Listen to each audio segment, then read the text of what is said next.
പുതിയ പാർലമെന്റിലേക്കുള്ള ഗുസ്തി താരങ്ങളുടെ പ്രതിഷേധ മാർച്ച് പോലീസ് തടഞ്ഞു. ജന്തർ മന്ദറിൽ നിന്ന് ആരംഭിച്ച പ്രതിഷേധമാണ് തടഞ്ഞത്. സ്ഥലത്ത് സംഘർഷാവസ്ഥ തുടരുകയാണ്.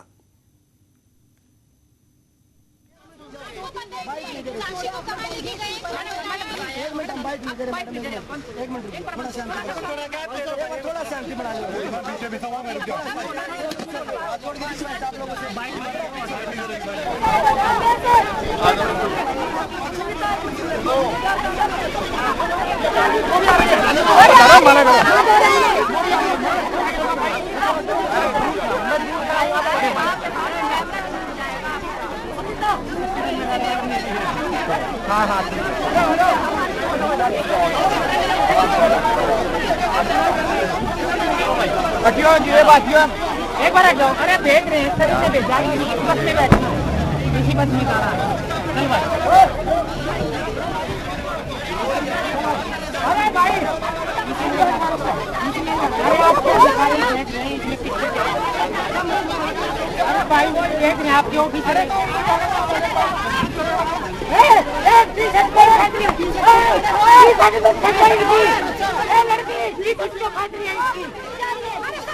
വാർത്തയുടെ വിശദാംശങ്ങളുമായി മനു ഭരത്താണ് ചേരുന്നത്. മനു, ഈ പുതിയ പാർലമെന്റ് മന്ദിരത്തിന്റെ ഉദ്ഘാടന ദിവസം വലിയ പ്രതിഷേധമുണ്ടാകുമെന്ന് നേരത്തെ തന്നെ വിവരമുണ്ടായിരുന്നു. അതിന്റെ അടിസ്ഥാനത്തിൽ വലിയ പോലീസ് സന്നാഹത്തെ തയ്യാറാക്കിയിട്ടുണ്ട്.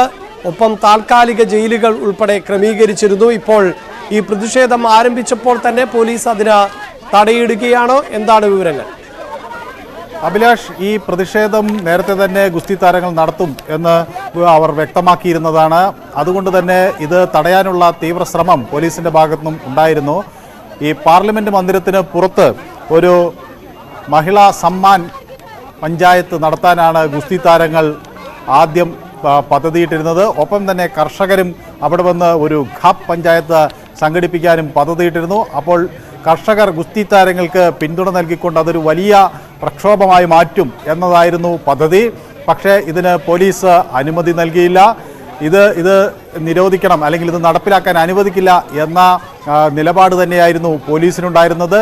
ജന്തർ മന്ദറിൽ സമരം ചെയ്യുന്ന പ്രതിഷേധക്കാർ പാർലമെന്റ് മന്ദിരത്തിന് സമീപത്തേക്ക് നീങ്ങാൻ തുടങ്ങിയതിനെ പോലീസ് ബാരിക്കാഡ് വെച്ച് തടഞ്ഞു. നമുക്ക് ദൃശ്യങ്ങളിൽ കാണാം ബജ്രംഗ് പുനിയയും അതുപോലെ വിനേഷ് ഫോഗറ്റുമെല്ലാം ഈ പ്രതിഷേധത്തിൽ പങ്കെടുക്കുന്നതിന്റെ ദൃശ്യങ്ങളാണ് നമുക്ക് കാണാൻ കഴിയുന്നത്. തീർച്ചയായും മനു, അതിശക്തമായ പ്രതിഷേധം ഗുസ്തി താരങ്ങളുടെ ഭാഗത്ത് നിന്ന് ഉണ്ടാകുന്നു. അതോടൊപ്പം തന്നെ കർഷകർ ഗുസ്തി താരങ്ങൾക്ക് പിന്തുണയുമായി ഡൽഹിയിലേക്ക് പുറപ്പെട്ടിരുന്നു. പക്ഷേ ഡൽഹി അതിർത്തിയിൽ തന്നെ അവരുടെ വാഹനങ്ങൾ ഉൾപ്പെടെ തടയുകയും ചെയ്തിരുന്നു. അങ്ങനെ ഈ പ്രതിഷേധത്തിന് തുടക്കത്തിൽ തന്നെ തടയിടാനായിരുന്നു ഡൽഹി പോലീസിന്റെ ശ്രമം. പ്രത്യേകിച്ച് പാർലമെന്റ് മന്ദിരം ഉദ്ഘാടനം ചെയ്യുന്ന സാഹചര്യത്തിൽ ഒരു കാരണവശാലും പ്രതിഷേധക്കാരെ ഈ പ്രതിഷേധ സ്ഥലത്ത് നിന്ന് എവിടേക്കും കടത്തിവിടില്ല എന്ന നിലപാട് നേരത്തെ തന്നെ പോലീസ് സ്വീകരിക്കുകയും ചെയ്തിരുന്നു.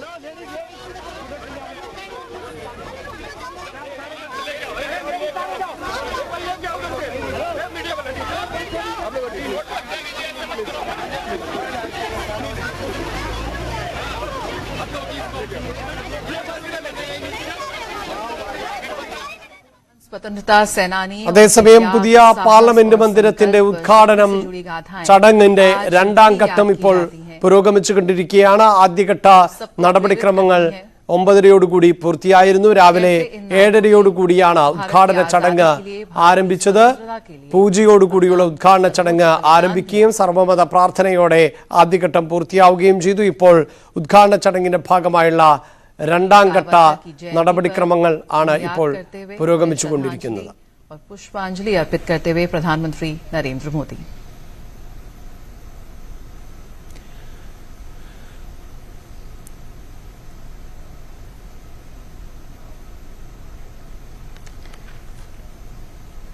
तो सिर्फ स्वतंत्रता आंदोलन ही नहीं,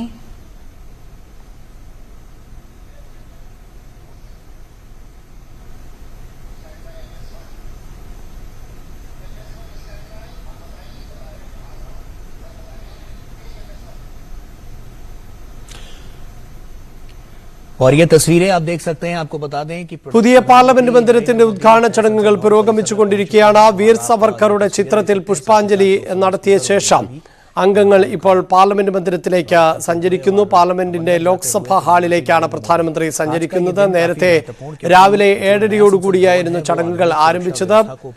രാഷ്ട്രപിതാവ് മഹാത്മാഗാന്ധിയുടെ പ്രതിമയ്ക്ക് മുന്നിൽ പുഷ്പാർച്ചന നടത്തിക്കൊണ്ട് ചടങ്ങുകൾ ആരംഭിച്ചു. പിന്നീട് ഹോമം ഉൾപ്പെടെയുള്ള ചടങ്ങുകൾ നടന്നു. അതിനുശേഷം തമിഴ്നാട്ടിൽ നിന്ന് എത്തിച്ച ചെങ്കോൽ ലോക്സഭാ അധ്യക്ഷന്റെ ലോക്സഭാ സ്പീക്കറിന്റെ ചെയറിന് തൊട്ട് സമീപം സ്ഥാപിക്കുകയും ചെയ്തു. പിന്നീട് സർവ്വമത പ്രാർത്ഥനയും നടന്നു. ഇനി പ്രധാനമന്ത്രി ഉൾപ്പെടെ പങ്കെടുക്കുന്ന മറ്റ് ചടങ്ങുകൾ ആണ്. വിശാലമായ ഗാലറി സംവിധാനം ആണ് പുതിയ പാർലമെന്റ് മന്ദിരത്തിൽ ഒരുക്കിയിട്ടുള്ളത്. അതിൽ പാർലമെന്റിന്റെ ചരിത്രം, അതോടൊപ്പം തന്നെ രാജ്യത്തിന്റെ സ്വാതന്ത്ര്യ സമര കാലഘട്ടത്തിന്റെ ചരിത്രം ഉൾപ്പെടെ പ്രദർശിപ്പിക്കുന്നുണ്ട്.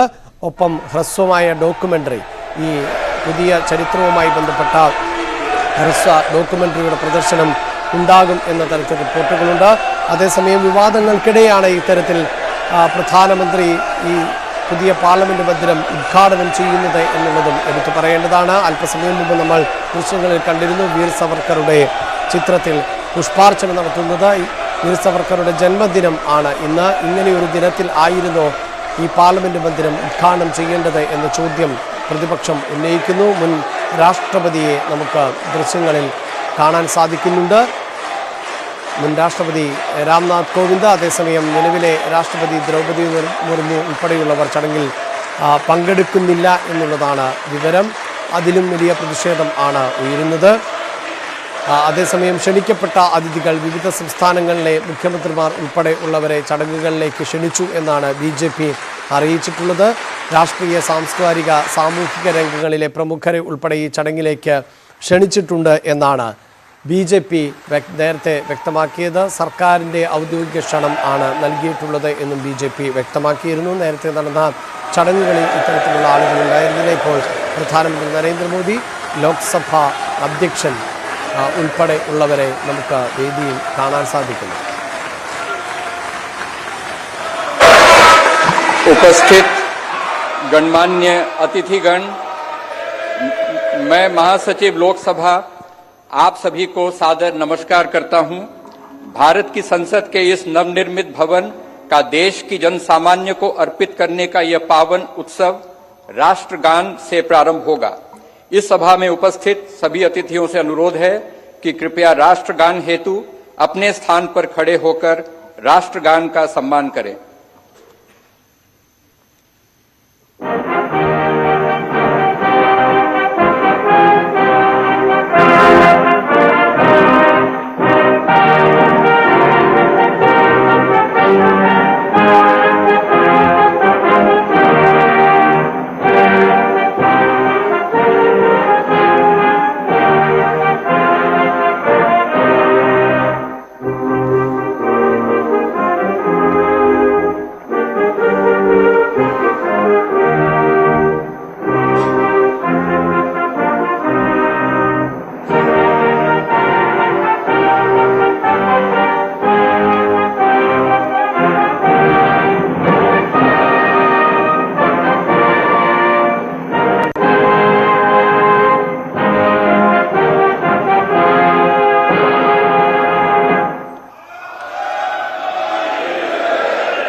आज हम सभी भारतीय तथा हमारे मित्र देशों के प्रतिनिधि इतिहास निर्माण के साक्षी हैं।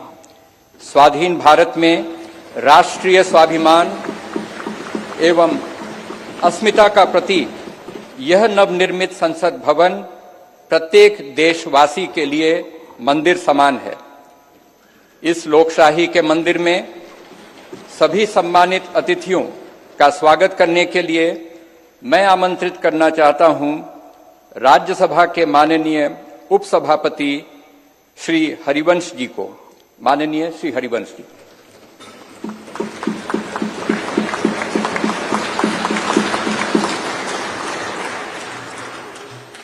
संसद के नवनिर्मित भवन के लोकार्पण समारोह के मुख्य अतिथि आदरणीय प्रधानमंत्री श्री नरेंद्र मोदी जी,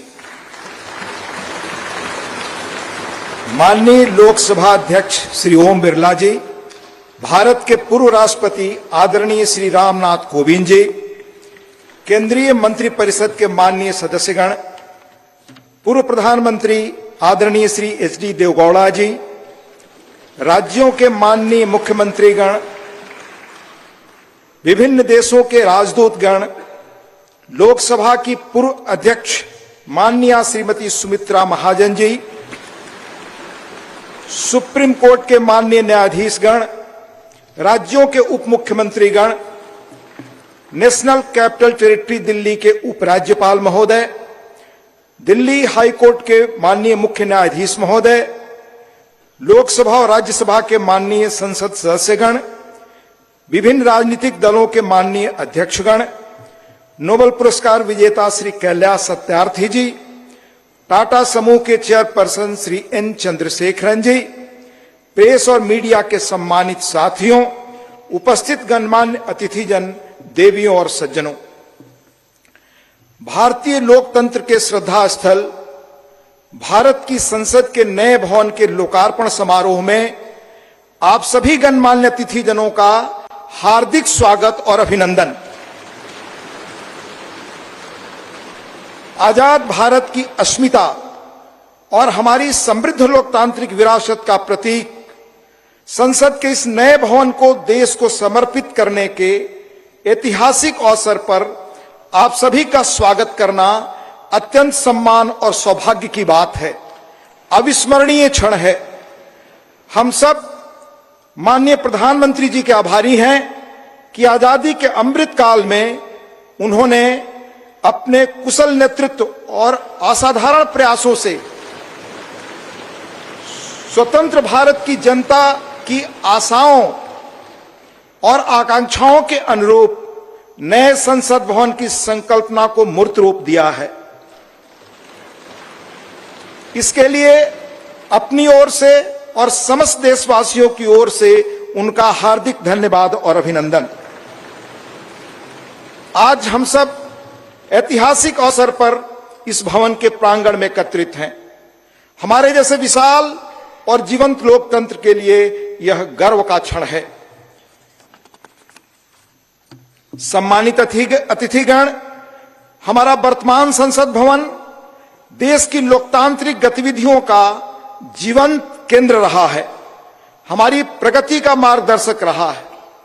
यह भवन भारत की स्वतंत्रता प्राप्ति तथा अनेक संविधान निर्माण से लेकर हमारी गौरवशाली लोकतांत्रिक यात्रा के दौरान अनेक ऐतिहासिक घटनाओं का साक्षी रहा है। बदलते समय के साथ माननीय सदस्यगण अपने संसदीय दायित्वों के समुचित निर्वहन के लिए आधुनिक सुविधाओं एवं नई तकनीक से युक्त एक नए संसद भवन की आवश्यकता महसूस कर रहे थे।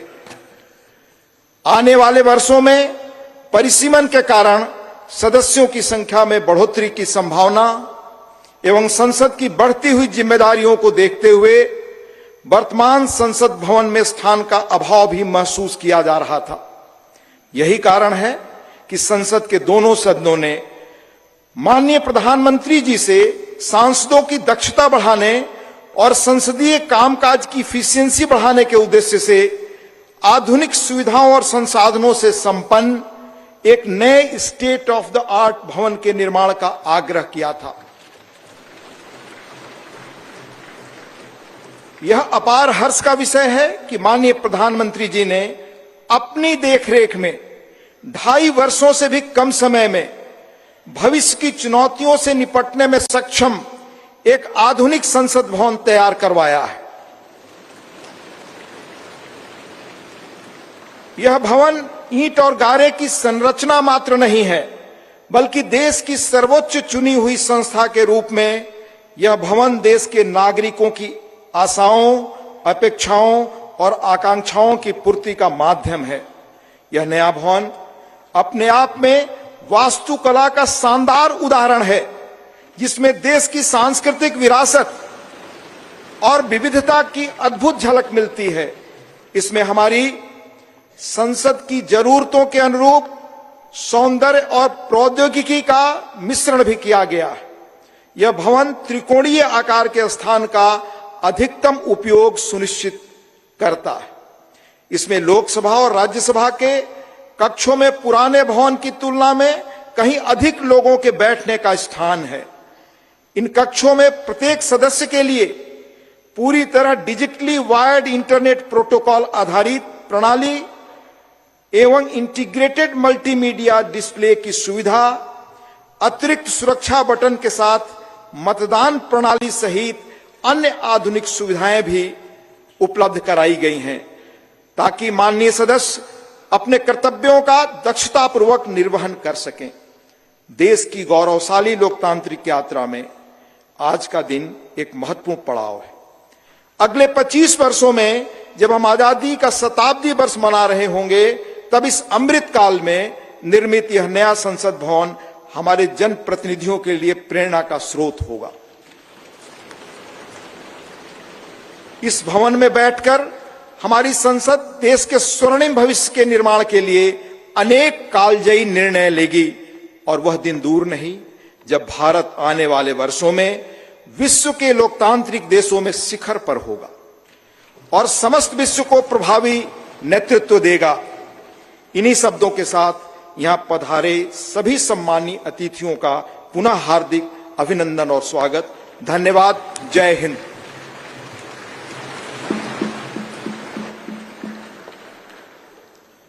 धन्यवाद माननीय उपसभापति महोदय, गणमान्य अतिथिगण।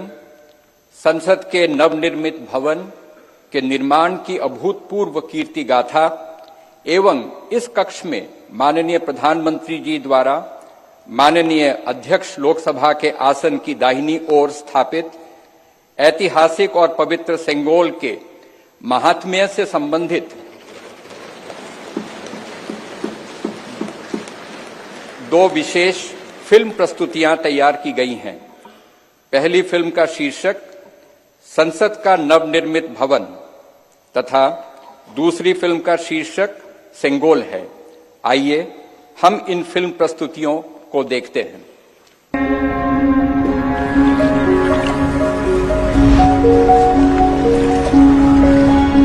भारत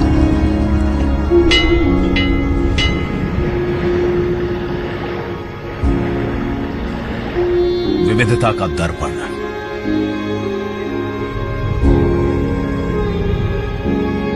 एकता की मूरत और लोकतंत्र की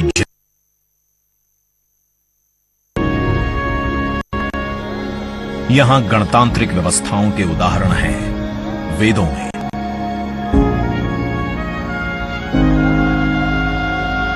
वैशाली की गण परिषद के उत्कोचों में, आचार्य चाणक्य के अर्थशास्त्र में, उत्तरा मेरूर के शिलालेखों में वर्णित चोल साम्राज्य की पंचायत व्यवस्था में, उनकी गणम और वार्यम व्यवस्था में, भगवान बसवेश्वर की अनुभव मंटपम की धारणा में, गण, सभा, गणपति, समिति, लोकपाल जैसे शब्द भारत में हजारों साल से अस्तित्व रखते हैं। स्वरूप बदलता रहा, संस्कार नहीं। बदलते समय के साथ भारत बना विश्व का सबसे विशाल लोकतंत्र, जिसका साक्षी बना हमारा संसद भवन। करीब एक शताब्दी पहले 1927 में औपनिवेशिक हितों के लिए ये काउंसिल हाउस बना। देश आजाद हुआ, ये भारत की संसद बनी। यहीं पर हमारा संविधान रचा गया। आज यहीं से लोकसभा के 545 और राज्यसभा के 245 सदस्य भारत के नागरिकों का प्रतिनिधित्व करते हैं। विचार विमर्श की तंदुरुस्त प्रक्रिया से देश को दिशा दिखाती है ये गोल आकार संसद। इतिहास की कई अभूतपूर्व उपलब्धियों का साक्षी संसद भवन। समय के साथ यहां पर्याप्त जगह और सुविधाओं का अभाव होने लगा था। आधुनिक तकनीक का क्रियान्वयन चुनौतीपूर्ण हो रहा था। ऐसे में विगत कई दशकों से कई सरकारों ने नए भवन की आवश्यकता को महसूस किया, पर इसे साकार करने का साहस किया गया। माननीय प्रधानमंत्री नरेंद्र मोदी के नेतृत्व में और 10 दिसंबर 2020 को संसद के नवनिर्मित भवन की आधारशिला रखी गई। 2.5 वर्ष से भी कम समय में 65,000 वर्ग मीटर में फैले इस भवन का लगभग 60,000 श्रमवीरों द्वारा 23 लाख मानव दिवस से भी अधिक सृजित रोजगार से निर्माण कार्य पूरा किया गया, जो अपने आप में कीर्तिमान है। भारतीयों द्वारा भारतीयता के विचार से ओतप्रोत भारत के संसद भवन के निर्माण का शुभारंभ हमारी लोकतांत्रिक परंपराओं के सबसे अहम पड़ाव में से एक है। नए भारत के हर नागरिक की आकांक्षाओं और उज्जवल भविष्य को समर्पित संसद के नए भवन का निर्माण मौजूदा संसद भवन के प्रांगण में ही किया गया है। आने वाले समय में संसद के नए और मौजूदा भवन एक दूसरे के पूरक होंगे। इस भवन में प्रवेश के 6 द्वार हैं, जो भारतीय सभ्यता के अनुसार प्रकृति को अपनी कृतज्ञता व्यक्त करते हैं। मकर और हंस यानी जल को नमन, शार्दुल और गरुड़ यानी नभ को नमस्कार, अश्व और गज यानी थल को प्रणाम।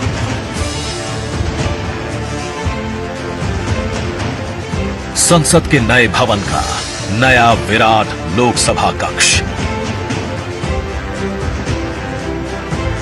जो राष्ट्रीय पक्षी मोर से प्रेरित है,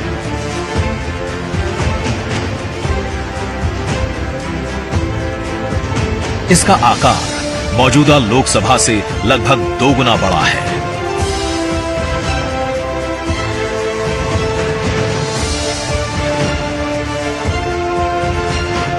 नया राज्यसभा कक्ष राष्ट्रीय पुष्प कमल से प्रेरित है।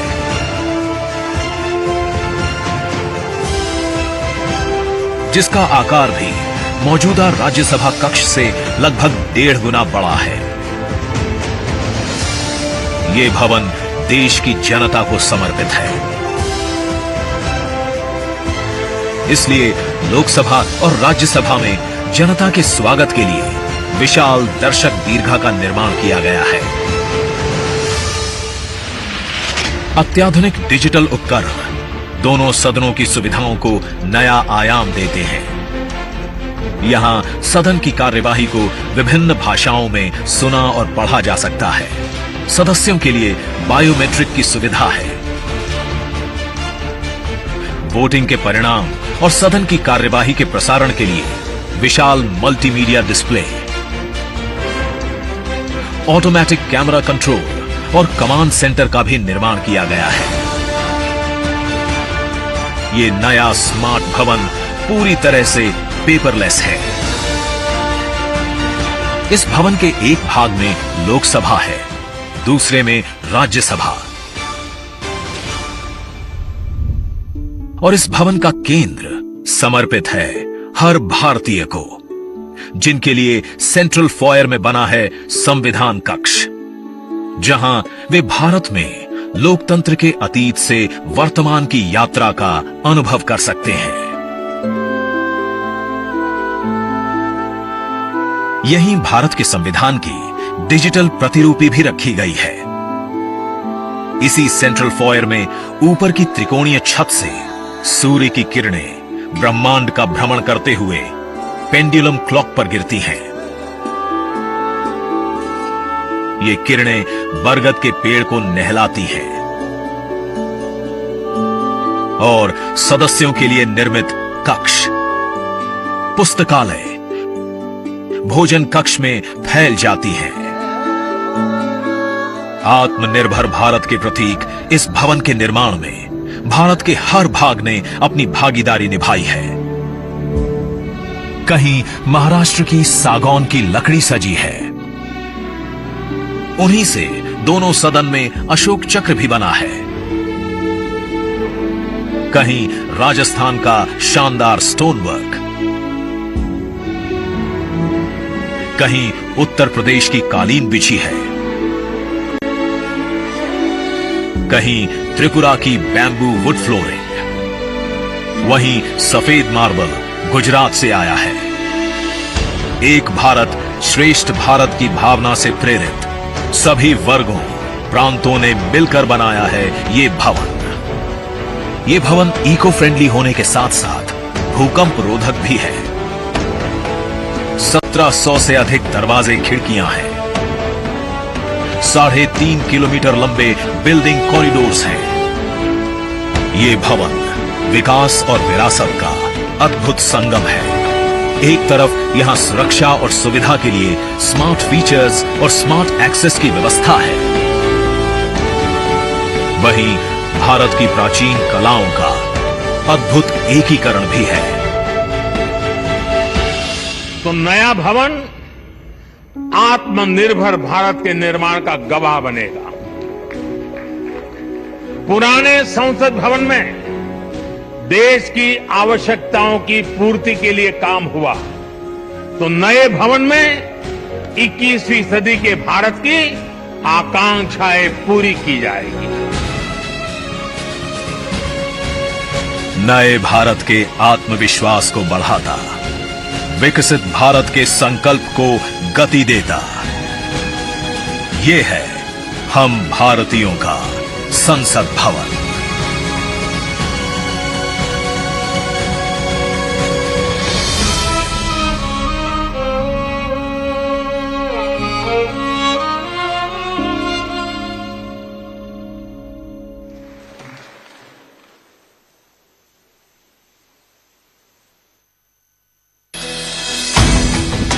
आज का ये दिन महत्वपूर्ण है।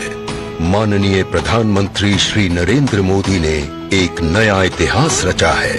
पूर्व की कई सरकारों ने नए संसद भवन की आवश्यकता पर चर्चा की थी। माननीय प्रधानमंत्री ने इस पर विचार किया और नए भारत के निर्माण की अपनी दूरदर्शिता के साथ उन्होंने नए संसद भवन का निर्माण कराया, जो हमारी विरासत और परंपराओं को आधुनिकता से जोड़ती है।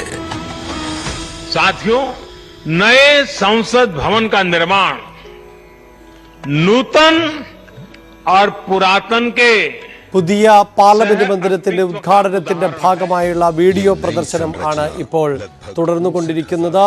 വിശിഷ്ട അതിഥികൾ, കേന്ദ്രമന്ത്രിമാർ, എംപിമാർ, വിവിധ സംസ്ഥാനങ്ങളിലെ മുഖ്യമന്ത്രിമാർ ഉൾപ്പെടെ ഉള്ളവർ ആണ് ഈ ചടങ്ങിൽ പങ്കെടുത്തുകൊണ്ടിരിക്കുന്നത്. വളരെ പെട്ടെന്ന് തിരികെ എത്താം ഇടവേളയ്ക്ക് ശേഷം.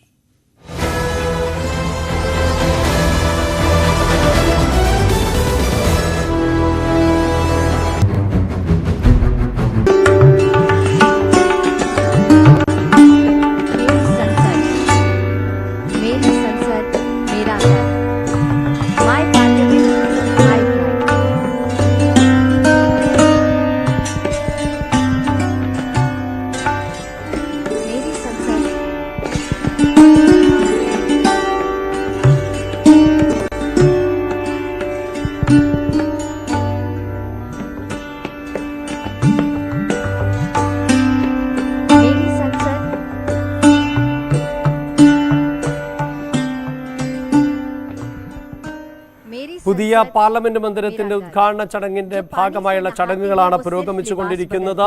നിർമ്മാണ പ്രവർത്തികളിൽ ഏർപ്പെട്ടിരുന്ന തൊഴിലാളികളെ ആദരിക്കുന്നത് ഉൾപ്പെടെയുള്ള ചടങ്ങുകൾ ഇന്ന് നടക്കുന്നുണ്ട്.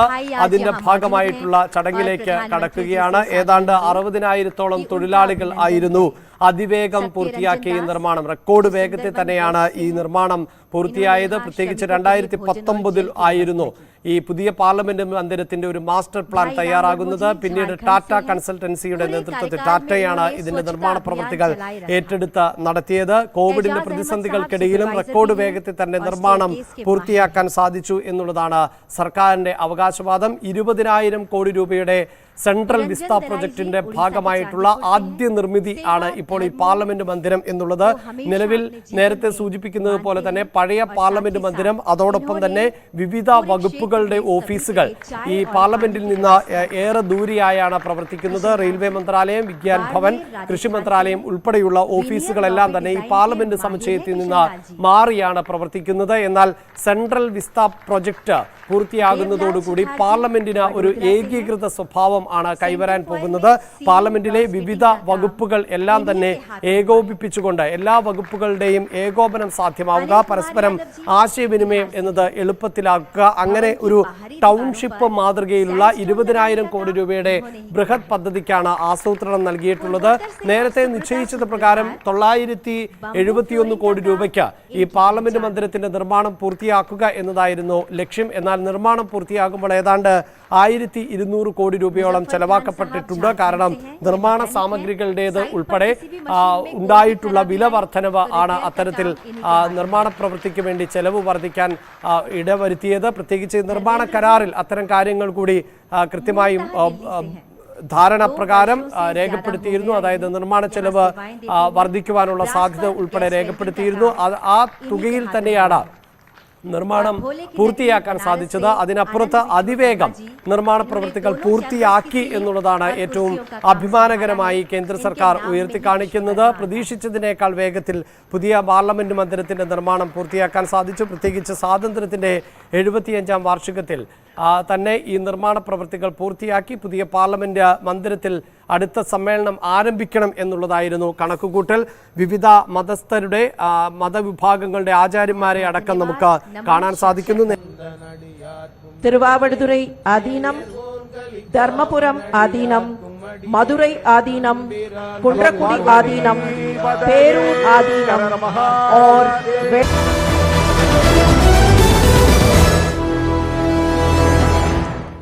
സ്വതന്ത്ര ഇന്ത്യയുടെ ചരിത്രത്തിലെ ഏറ്റവും പ്രധാനപ്പെട്ട ദിനമായി ഇന്ന് മാറുകയാണ്. രാജ്യത്ത് നിർമ്മിച്ച പാർലമെന്റ് മന്ദിരത്തിന്റെ ഉദ്ഘാടന ചടങ്ങ് ഇപ്പോൾ പുരോഗമിച്ചുകൊണ്ടിരിക്കുകയാണ്. നേരത്തെ പ്രധാനമന്ത്രി നരേന്ദ്രമോദിയായിരുന്നു പുതിയ പാർലമെന്റ് മന്ദിരത്തിന്റെ ലോക്സഭാ ഹാളിൽ നിലവിളക്ക് തെളിയിക്കുകയും അതോടൊപ്പം തന്നെ ഫലകം അനാച്ഛാദനം ചെയ്യുകയും ചെയ്തത്. ഇപ്പോൾ ഈ ചരിത്രവും ആയി ബന്ധപ്പെട്ട പ്രദർശനം ഹ്രസ്വചിത്ര പ്രദർശനം പൂർത്തിയായി. അതിനുശേഷമുള്ള മറ്റ് നടപടിക്രമങ്ങൾ കൂടി പുരോഗമിച്ചുകൊണ്ടിരിക്കുകയാണ്. जगदीप धनखड़ जी के शुभकामना संदेश पाठ के लिए आमंत्रित करना चाहता हूं माननीय उपसभापति राज्यसभा श्री हरिवंश जी को।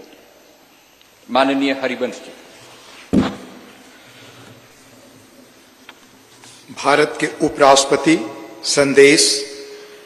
भारतीय लोकतंत्र की अभूतपूर्व विकास यात्रा की इस महत्वपूर्ण ऐतिहासिक घड़ी और गौरव क्षण में पूरे देश को हार्दिक बधाई देते हुए मुझे अपार खुशी है।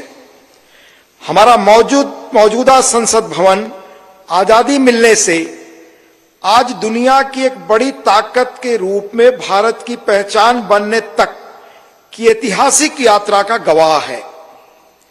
मुझे पूरा यकीन है कि इस अमृत काल के दौर में बना नया संसद भवन आगे भी हमारी तेज प्रगति का साक्षी रहेगा। आत्मनिर्भर भारत बनाने से लेकर जनता की मूलभूत सभी जरूरतों की पूर्ति तक देशवासियों को सशक्त बनाने ഇപ്പോൾ ഉപരാഷ്ട്രപതിയുടെ സന്ദേശം ആണ് രാജ്യസഭാ ഉപാധ്യക്ഷൻ വായിക്കുന്നത്. രാഷ്ട്രപതിയുടെ സന്ദേശം ഉൾപ്പെടെ ഈ ചടങ്ങിന്റെ ഭാഗമായി വായിക്കുകയും ചെയ്യും എന്നുള്ളതാണ് വിവരം. മനു ഭരത്താണ് വിശദാംശങ്ങളുമായി ചേരുന്നത്. മനു, പ്രൗഢഗംഭീരമായ ചടങ്ങ് ഇപ്പോഴും പുരോഗമിച്ചുകൊണ്ടിരിക്കുന്നു. ആദ്യഘട്ടം ഏതാണ്ട് 9:30 പൂർത്തിയായി. ഇനി പ്രധാനമന്ത്രിയുടെ സ്പീച്ച് അടക്കം കാത്തിരിക്കുകയാണ്. എന്തെല്ലാമാണ് ചടങ്ങുകളുടെ ക്രമങ്ങൾ? 11:30 ഈ ചടങ്ങുകളിലേക്ക് അതിഥികൾ എത്തിത്തുടങ്ങിയത്. 12 മണിയോടുകൂടി ചടങ്ങുകൾ ആരംഭിച്ചു. പിന്നീട് ദേശീയ ഗാനമാണ് മുഴങ്ങിയത്. അതിനുശേഷമാണ് രാജ്യസഭയുടെ ഉപാധ്യക്ഷൻ സദസ്സിനെ അഭിസംബോധന ചെയ്തത്. പിന്നീട് ഹ്രസ്വചിത്രങ്ങളുടെ ഈ പാർലമെന്റ് നിർമ്മാണവുമായി ബന്ധപ്പെട്ട ഹ്രസ്വചിത്രത്തിന്റെ പ്രദർശനം ഉണ്ടായിരുന്നു. അതിനുശേഷമാണ് ഈ ഉപരാഷ്ട്രപതിയുടെ സന്ദേശം വായിക്കുന്നത്. ഇനി രാഷ്ട്രപതിയുടെ സന്ദേശം കൂടി വായിക്കാനുണ്ട്. അതിനുശേഷമായിരിക്കും പ്രധാനമന്ത്രി ഈ സദസ്സിനെ അഭിസംബോധന ചെയ്യുക. തുടർന്ന് ഈ സ്റ്റാമ്പുകളുടെയും അതുപോലെ നാണയത്തിൻ്റെയും പ്രകാശനം ഉണ്ടാകും എന്നാണ് കരുതേണ്ടത്. 2 ഘട്ടങ്ങളിലായാണ് ഈ ചടങ്ങുകൾ നടന്നത്. ഇതിൽ ആദ്യഘട്ടം പൂർത്തിയായി രാവിലെ തന്നെ പൂർത്തിയായിരുന്നു. 2ാം ഘട്ടമാണ് 11:30 ആരംഭിച്ചത്. അതിൻ്റെ ചടങ്ങുകളാണ് ഇപ്പോൾ പുരോഗമിക്കുന്നത്. ഇപ്പോൾ നമുക്ക് കാണാൻ കഴിയുന്നത് ഈ രാജ്യസഭയുടെ ഉപാധ്യക്ഷൻ ഹരിവംശ് നാരായണൻ സിംഗ് ഉപരാഷ്ട്രപതിയുടെ സന്ദേശം ഇപ്പോൾ വായിച്ചുകൊണ്ടിരിക്കുകയാണ്. റൈറ്റ്, ഇപ്പോൾ ഉദ്ഘാടന ചടങ്ങ് പുരോഗമിച്ചുകൊണ്ടിരിക്കുകയാണ്. ആദ്യഘട്ടം നേരത്തെ പൂർത്തിയായിരുന്നു. ഉദ്ഘാടന ചടങ്ങ് 2 ഘട്ടമായാണ് നടക്കുന്നത്. ഇപ്പോൾ പുതിയ പാർലമെന്റ് മന്ദിരത്തിന്റെ ലോക്സഭാ ഹാളിൽ ആണ് ഈ ചടങ്ങ് നടക്കുന്നത്. പഴയ പാർലമെന്റ് മന്ദിരത്തിന്റെ സെൻട്രൽ ഹാളിൽ ആണ് സാധാരണ നിലയിൽ എല്ലാ എംപിമാരും, അതായത് ലോക്സഭ രാജ്യസഭ എംപിമാർ എല്ലാവരും സമ്മേളിക്കുക. അത് പ്രധാനമായും ബജറ്റ് അവതരണത്തിന് മുന്നോടിയായുള്ള രാഷ്ട്രപതിയുടെ നയപ്രഖ്യാപനത്തിന്റെ ഭാഗമായാണ് സഭ സമ്മേളിക്കുമ്പോൾ. എന്നാൽ ഇപ്പോൾ ലോക്സഭാ ഹാൾ എന്നത് വളരെ വിശാലമാണ്. 800-ലധികം എംപിമാർക്കുള്ള ഇരിപ്പിടങ്ങൾ, ഗാലറിയിൽ കൂടുതൽ സൗകര്യങ്ങൾ, അങ്ങനെ ഈ ഹാളിൽ ഇപ്പോഴും ചടങ്ങ് പുരോഗമിച്ചുകൊണ്ടിരിക്കുകയാണ്. ഒരു ഇടവേള കൂടി.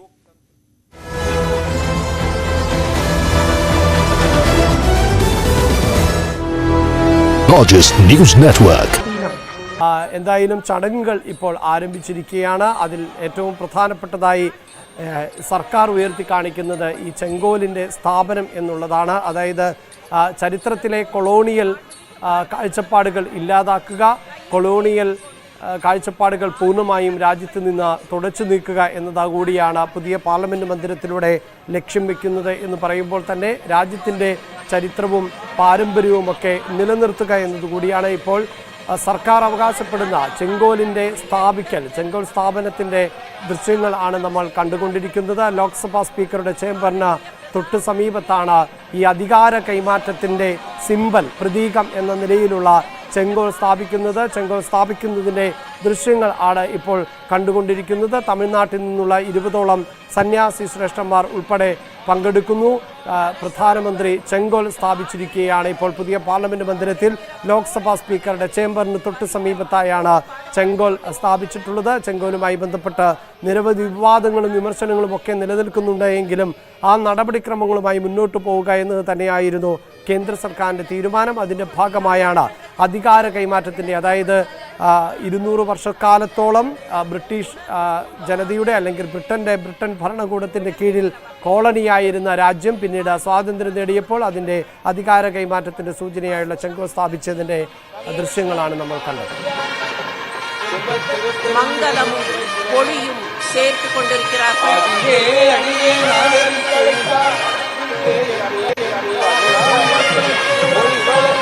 மாண்புமிகு நாடாளுமன்ற சபாநாயகர் அவர்களே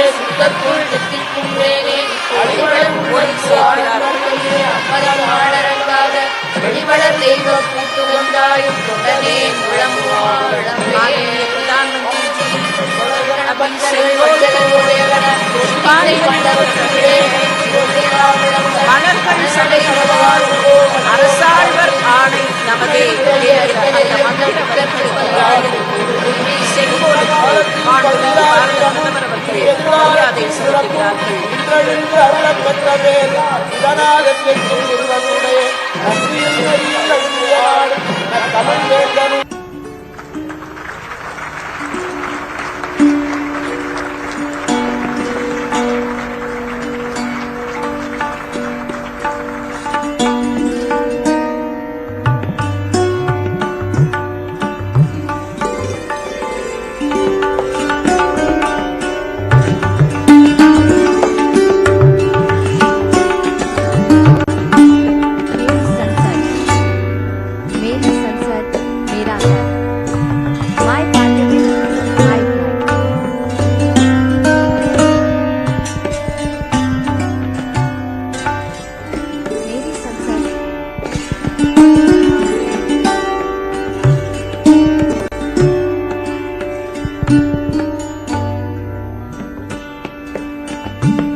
പിടിതരാതെ അരിക്കൊമ്പൻ.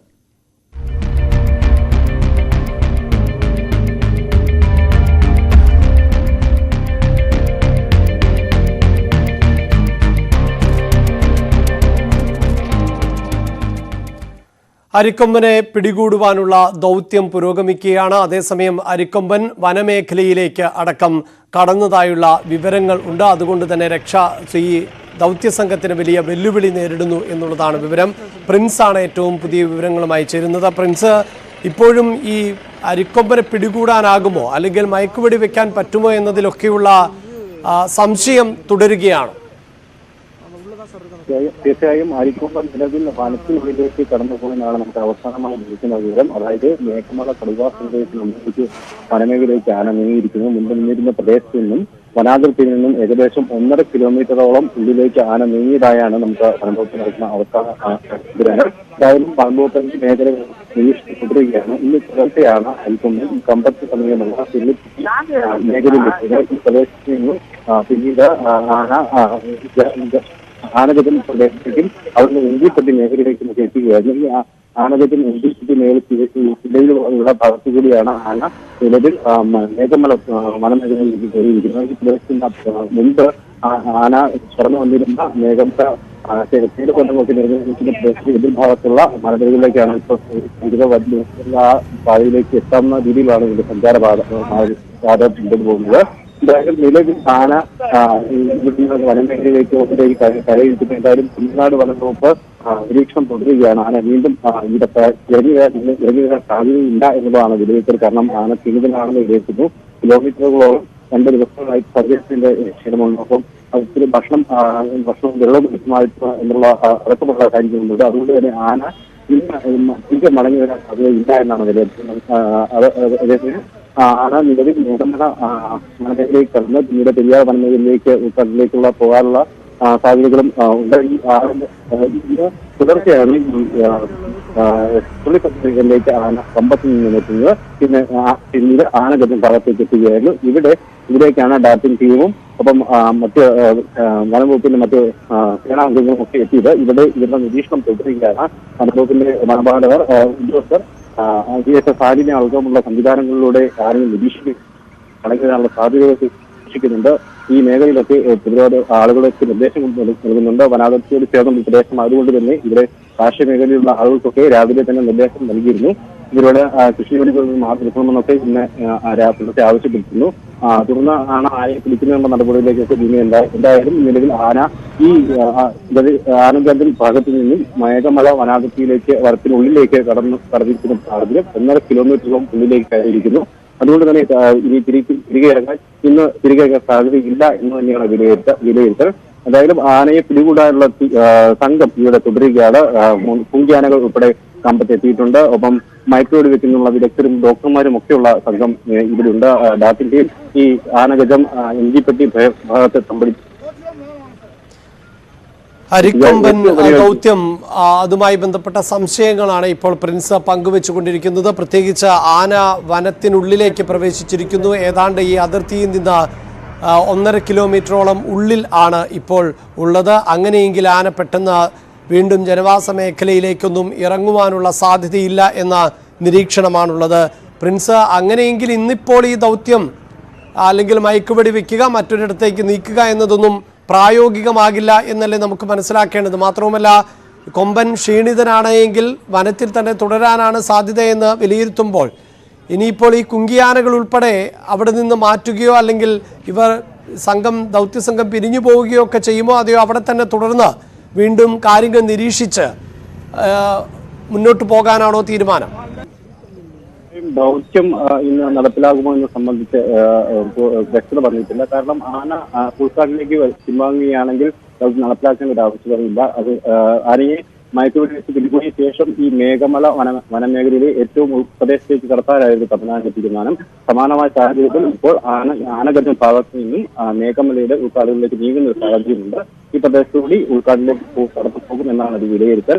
ഒപ്പം ആന ക്ഷീണിതനായതിനാൽ വീണ്ടും ജനവാസ മേഖലയിലേക്ക് ഇറങ്ങാൻ സാധ്യതയില്ല എന്നും വിലയിരുത്തുന്നു. എങ്കിലും ഈ കമ്പം മേഖലയിലേക്ക് ആന ഈ സാധ്യതയുണ്ടെന്ന ഒരു സാധ്യതയുള്ളതിനാൽ ഇവിടുത്തെ അതായത് ഡാർട്ടിംഗ് ടീമൊക്കെ ഇവിടെ തുടരാനാണ് തീരുമാനം. വരും ദിവസങ്ങളിൽ അല്ലെങ്കിൽ ഇത് തന്നെ ചിലപ്പോൾ, കാരണം രാവിലെയൊക്കെ നമ്മൾ കണ്ടതാണ് ചുള്ളിപ്പെട്ടി മേഖലയിലേക്ക് എത്തിയ ആന പിന്നീട് ആ സമയം തന്നെ മേഘമലയിലേക്ക് മേഘമല വനമേഖലയിലേക്ക് കടക്കാനൊരു സാധ്യത ഉണ്ടായതെങ്കിൽ പിന്നീട് വീണ്ടും ഈ ജനവാസ മേഖലയിലേക്ക് കിലോമീറ്ററുകൾ ചുറ്റി സഞ്ചരിച്ച ആനഗന്ധം ഭാഗത്തേക്ക് എത്തുന്ന സാഹചര്യം ഉണ്ടായി. അതുപോലുള്ള സമാനമായ സാഹചര്യങ്ങൾ ഉണ്ടാകുമോ എന്നും വനംവകുപ്പ് നിരീക്ഷിക്കുന്നുണ്ട്. എന്തായാലും ആന തിരിച്ചു വരില്ല എന്നുള്ളതാണ് ഒരു പ്രാഥമികമായ വിലയിരുത്തൽ. അത്തരത്തിലൊരു വിപരീതമായ ഒരു സാഹചര്യം ഉണ്ടായാൽ, അതായത് ആന വീണ്ടും ഈ ജനവാസ മേഖലയിലേക്ക് കടക്കുന്ന സാഹചര്യം ഉണ്ടായാൽ നടപടികൾ സ്വീകരിക്കുന്നതിനായി ദൗത്യസംഘം ഈ മേഖലയിൽ നിലയുറപ്പിച്ചിട്ടുണ്ട്. ആനയെ നിരീക്ഷിച്ചു വരികയാണ്. അത്തരത്തിൽ ആന വീണ്ടും ഈ മേഖലയിലേക്ക് വന്നു കഴിഞ്ഞാൽ നടപടികൾ എന്തായാലും ഇന്നിപ്പോൾ ഈ അരിക്കൊമ്പൻ ദൗത്യം നടപ്പിലാകുവാനുള്ള സാധ്യത കുറവാണ് എന്ന് സൂചനകളിലേക്കാണ് എത്തുന്നത്. കാരണം ആന ഉൾക്കാട്ടിലേക്ക് വലിഞ്ഞിരിക്കുന്നു. ഏതാണ്ട് വന അതിർത്തിയിൽ നിന്ന് 1.5 കിലോമീറ്ററോളം ഉള്ളിലാണ് ഇപ്പോൾ ആനയുള്ളത്. അതുകൊണ്ട് തന്നെ ക്ഷീണിതനായ ആന ഇനിയിപ്പോൾ പെട്ടെന്നൊന്നും പുറത്തേക്ക് എത്തുവാനുള്ള സാധ്യതയില്ല എന്നാണ് പ്രിൻസ് നൽകുന്ന വിവരം. ഇടവേള.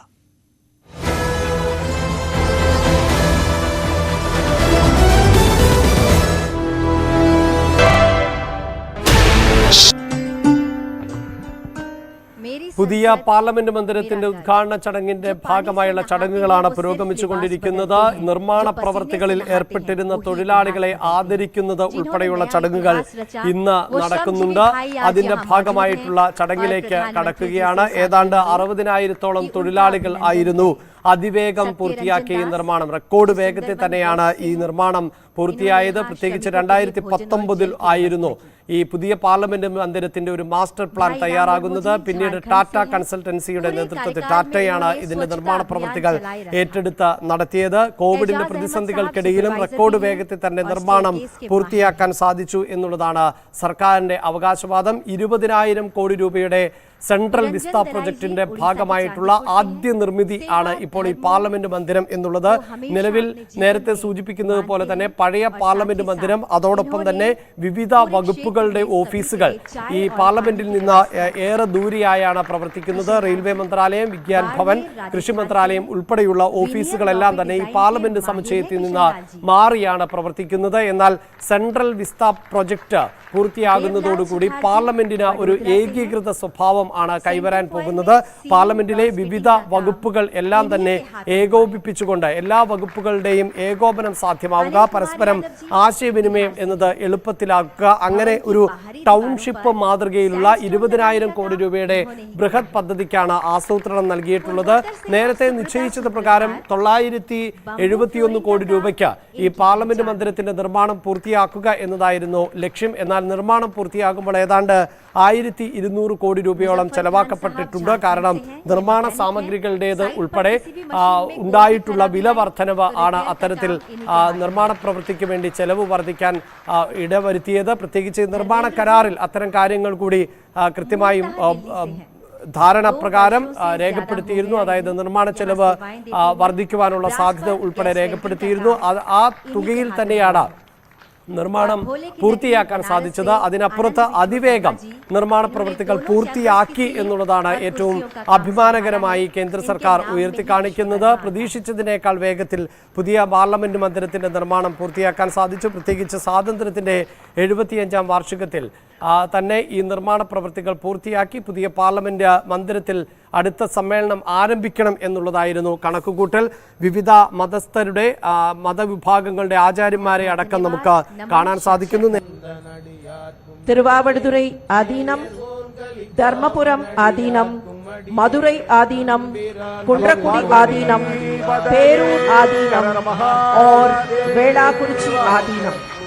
എന്തായാലും ചടങ്ങുകൾ ഇപ്പോൾ ആരംഭിച്ചിരിക്കുകയാണ്. അതിൽ ഏറ്റവും പ്രധാനപ്പെട്ടതായി സർക്കാർ ഉയർത്തി കാണിക്കുന്നത് ഈ ചെങ്കോലിൻ്റെ സ്ഥാപനം എന്നുള്ളതാണ്. അതായത് ചരിത്രത്തിലെ കൊളോണിയൽ കാഴ്ചപ്പാടുകൾ ഇല്ലാതാക്കുക, കൊളോണിയൽ കാഴ്ചപ്പാടുകൾ പൂർണ്ണമായും രാജ്യത്ത് നിന്ന് തുടച്ചു നീക്കുക എന്നതുകൂടിയാണ് പുതിയ പാർലമെന്റ് മന്ദിരത്തിലൂടെ ലക്ഷ്യം വെക്കുന്നത് എന്ന് പറയുമ്പോൾ തന്നെ രാജ്യത്തിൻ്റെ ചരിത്രവും പാരമ്പര്യവുമൊക്കെ നിലനിർത്തുക എന്നതുകൂടിയാണ് ഇപ്പോൾ സർക്കാർ അവകാശപ്പെടുന്ന ചെങ്കോലിൻ്റെ ചെങ്കോൽ സ്ഥാപനത്തിൻ്റെ ദൃശ്യങ്ങൾ ആണ് നമ്മൾ കണ്ടുകൊണ്ടിരിക്കുന്നത്. ലോക്സഭാ സ്പീക്കറുടെ ചേംബറിന് തൊട്ട് സമീപത്താണ് ഈ അധികാര കൈമാറ്റത്തിൻ്റെ സിംബൽ, പ്രതീകം എന്ന നിലയിലുള്ള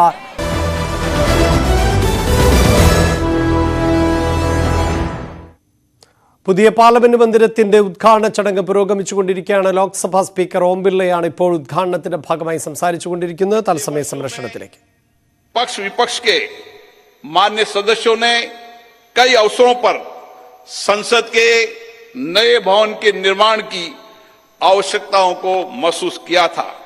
इसी परिप्रेक्ष्य में राज्यसभा और लोकसभा दोनों सदनों ने माननीय प्रधानमंत्री जी से संसद का नया भवन बनाने का आग्रह किया. मैं प्रधानमंत्री जी का पुनः आभार व्यक्त करता हूं, जिन्होंने माननीय सदस्यों की भावनाओं का सम्मान करते हुए इस आग्रह को तत्काल स्वीकार किया और इतने कम समय में इसको साकार भी कर दिया. हमारे इतिहास की एक महत्वपूर्ण धरोहर सेंगोल को अध्यक्ष पीठ के समीप स्थापित कर माननीय प्रधानमंत्री जी ने ऐतिहासिक परंपराओं के सम्मान एवं न्यायपूर्ण एवं निष्पक्ष शासन के प्रति अपने संकल्प को दोहराया है. ये नवनिर्मित भवन हमारी समृद्ध संस्कृति, प्राचीन विरासत एवं आधुनिक आकांक्षाओं का अद्भुत संगम है. नए भवन में मान्य सदस्यगण नई तकनीकी प्रौद्योगिकी का उपयोग करके अपनी कार्यकुशलता को बढ़ा पाएंगे. नए वातावरण में नए विचारों का सर्जन होगा, ऐसा मेरा विश्वास है. हमारे नए भवन में ऊर्जा संरक्षण, जल संरक्षण, ग्रीन टेक्नोलॉजी, पर्यावरण अनुकूलता की विशिष्टता का समागम है. यह भवन वास्तुशिल्प, कला व संस्कृति का अद्भुत उदाहरण है. പുതിയ പാർലമെന്റ് മന്ദിരത്തിന്റെ ഉദ്ഘാടന ചടങ്ങിൽ ഇപ്പോൾ ലോക്സഭാ സ്പീക്കർ ഓം ബിർള സംസാരിച്ചുകൊണ്ടിരിക്കുകയാണ്. അല്പസമയത്തിനകം പ്രധാനമന്ത്രി നരേന്ദ്രമോദി സംസാരിക്കും. തത്സമയ ദൃശ്യങ്ങളാണ് കണ്ടുകൊണ്ടിരിക്കുന്നത്. ഇന്നത്തെ സ്വർണം വെള്ളി പ്ലാറ്റിനം നിരക്കുകൾ.